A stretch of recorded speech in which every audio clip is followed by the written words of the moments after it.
make sure po na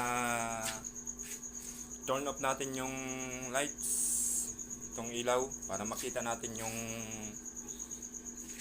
loob ng egg. So tara, turn off. So welcome back po sa aking YouTube channel. So tayo po ngayon ay mag-update sa aking mga sinalang sa aming incubator. So tayo po ay mag-egg candling. So titingnan natin yung next kung mga itlog na nilagay, yung titingnan natin sila kung marami ba ang mapipisa sa aking mga next na itlog.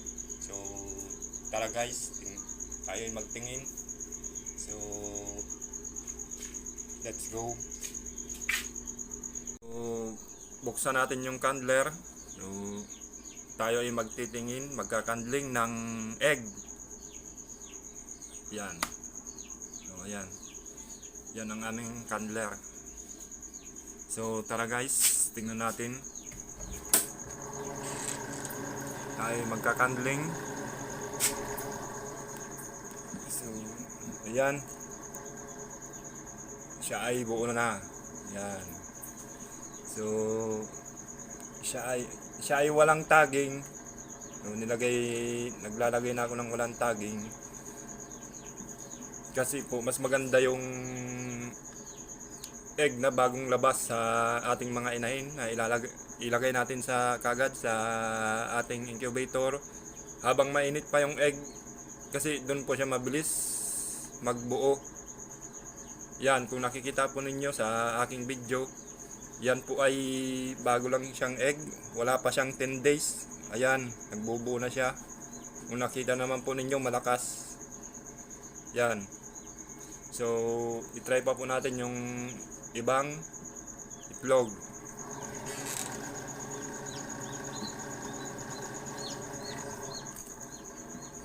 So ayan po, kung makikita nyo, siya ay next week pipisa na siya. Siya ay magbabak na next week.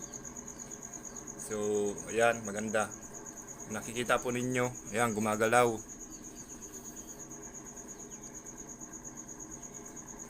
Ayan po. Siya po ay gumagalaw. Ayan, siya ay malakas. So try natin yung ibang egg.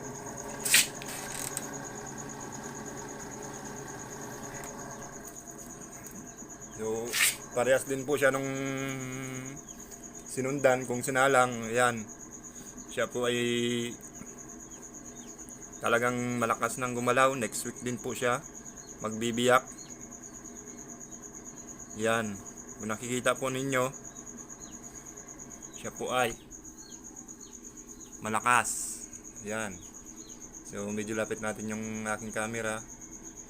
Yan po ay buong buo na. Ayan, malakas siya sa loob ng egg. So try natin yung iba.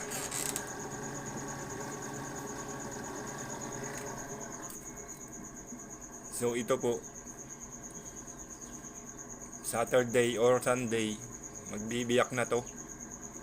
Kung nakikita po ninyo, yan po ay talagang buo na. So ayan.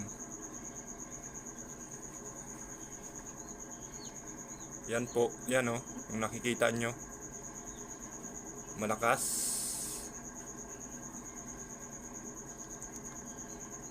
Yan.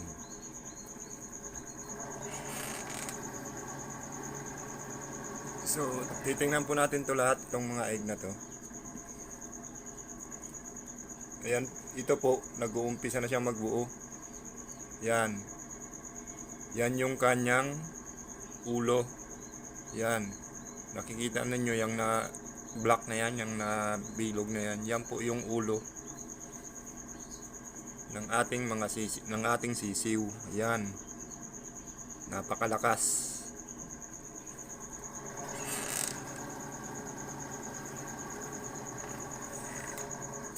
So another egg.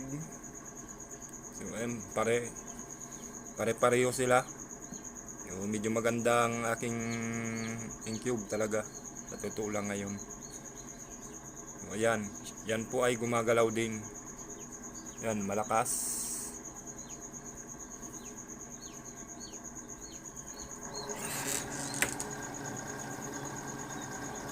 So, another egg. Yan. Malakas po yan next week. Magbibiyak na rin siya. Kita naman po natin sa loob ng egg. Kaya estimated ko na po kung ilang araw na lang siya. 1 week. Hintayin po natin siyang magkaroon ng sign dyan sa may kanilang oxygen. Yan.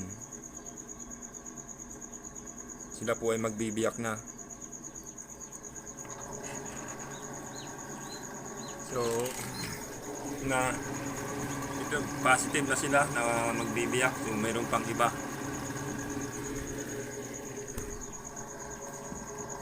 So, ayan. Ito po, 2 weeks pa. Yan, malakas na rin. Yan yung ulo niya. So, malikot. Ayan. Yan yung kanyang ulo.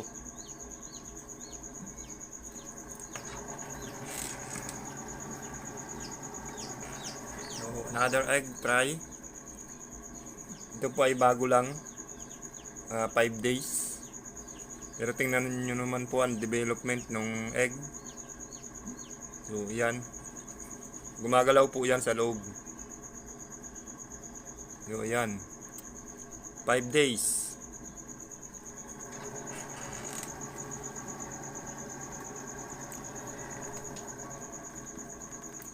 So, 10 days.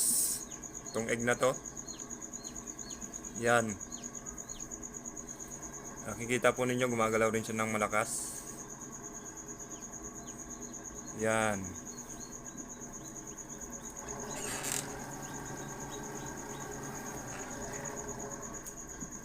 So, ito po, 5 days to, pero buo na rin siya.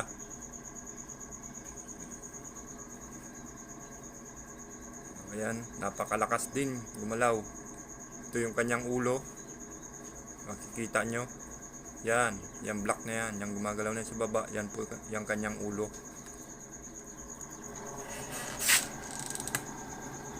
So, another egg. So, ayan. Medyo maganda.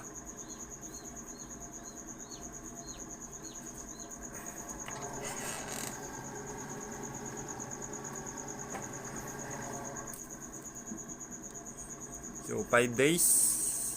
Yan. Napakaganda ng aking mga sala ngayon sa aming incubator. So, yan. Halos karamihan nagbubuo. Walang hindi fertile. Lahat sila ay fertile. So, tingnan po natin yung mga guys, yung mga bago kong lagay. So, ito po yung natingnan natin, yung mga buo na. Ito po, mga bago kong lagay, itong kabila, itong side na to. Ito yung mga buong tiningnan natin. So, more than 20 ito siguro magbibiyak. Ito po yung bago kong lagay kanina. Yan po ay fertile. Ayan, kung nakita nyo siya ay pula. Yan. Kita nyo yung loob.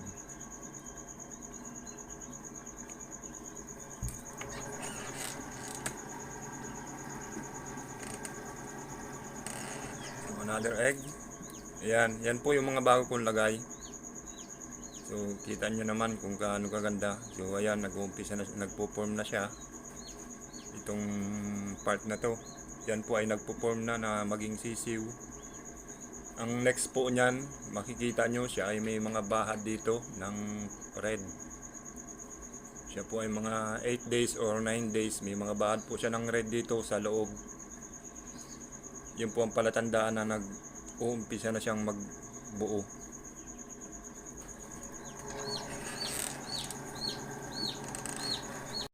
So ayan po, tapos na po tayong mag-candling ng aming egg sa aming incubator. So, titingnan po natin yung aking mga bagong papisa doon sa pinaglagyan ko. So, tara guys, tingnan natin. Sa katunayan po, mayroon pa po akong isang nahuling nagbiyak. So, Barrett Plymouth Rock pa rin. So nandito siya. Kanina lang siya lumabas.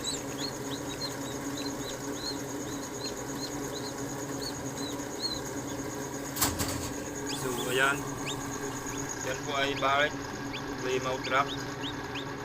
Nakita nyo. Yan, siya po ay nagpapalakas na lang. So tara guys, titingnan po natin yung iba po pang bagong papisa.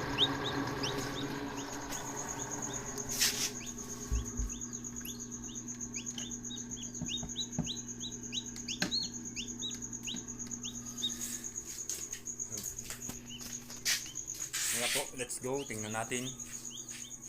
So dito ko po sila nilalagay sa styro. Hindi ko po pwedeng ihalo dun sa dito sa aming hatcher na to. So medyo malalaki na sila, 2 weeks old.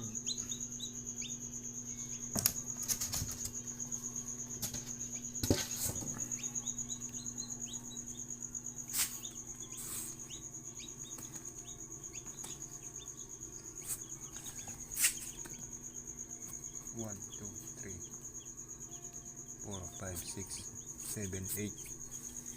So 8 pieces sila. So ayan. Ayan po, 8 pieces.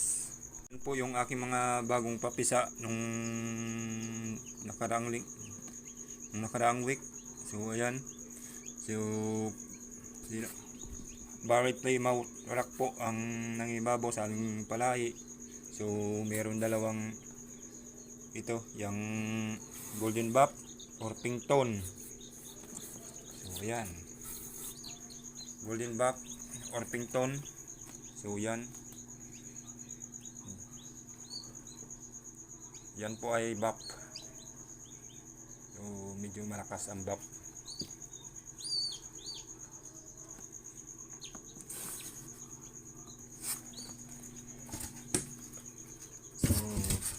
Sarado na natin guys.